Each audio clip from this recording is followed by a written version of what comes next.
कहा जाता है इस संसार में भगवान वही नहीं होता जो शक्ति से लड़ता है, भगवान वो भी होता है जो अपना सर्वस्व दान कर देता है। आज मैं आपको सुनाने जा रहा हूँ खाटू वाले श्याम जी की वह कथा जो केवल कहानी नहीं बल्कि त्याग, वचन और विश्वास की अमर गाथा है। महाभारत काल था, वीरों की धरती, धर्म और अधर्म के संघर्ष का समय। उसी काल में पांडव पुत्र घटोत्कच और माता मौरवी के घर एक अद्भुत बालक ने जन्म लिया। नाम रखा गया बर्बरिक। बचपन से ही उसकी आंखों में तेज था और हृदय में करुण। माता मौरवी ने उसे सिखाया, बेटा शक्ति से पहले धर्म और दया को अपनाना। युवावस्था में बर्बरिक ने कठोर तपस्या की। उसकी तपस्या से स्वयं महादेव प्रसन्न हुए। भगवान शिव ने कहा, वत्स मांगो जो मांगना है। बर्बरिक ने हाथ जोड़कर कहा, प्रभु मुझे ऐसा सामर्थ्य दीजिए कि युद्ध अन्याय को समाप्त कर दे।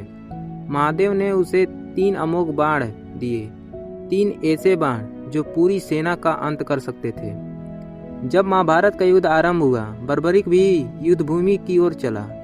उसने एक अद्भुत प्रतिज्ञा ली, मैं युद्ध में उसका साथ दूंगा जो हार रहा होगा। यह वचन सबसे बड़ा रहस्य बन गया। श्री कृष्ण समझ चुके थे। उन्होंने ब्राह्मण का रूप धारण किया और बर्बरिक के सामने आए। कहा, वीर तुम्हारी शक्ति क्या है?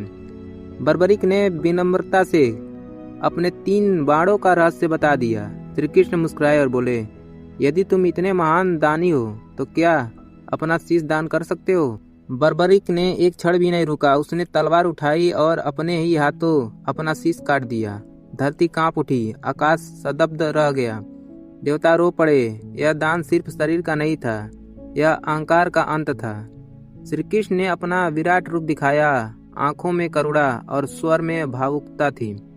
कहा, तुम सबसे महान दानी हो बर्बरिक। कलयुग में तुम मेरे नाम से पूजे जाओगे। तुम कहलाओगे श्याम और खाटू तुम्हारी लीला स्थली बनेगी। बर्बरिक का शीश अमर हो गया। कलयुग आया। राजा रूप सिंह का स्वप्न हुआ। भूमि खुदाई हुई और प्राप्त हुआ वही दिव्य शीश।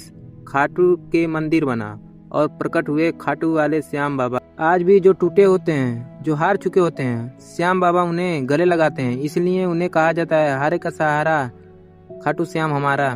हे श्याम, तुम सिर्फ मंदिर में नहीं रहता, तू हर दिल में बसता है। जो विश्वास करता है, जो सिर झुकाता है, उसे तू संभाल लेता है।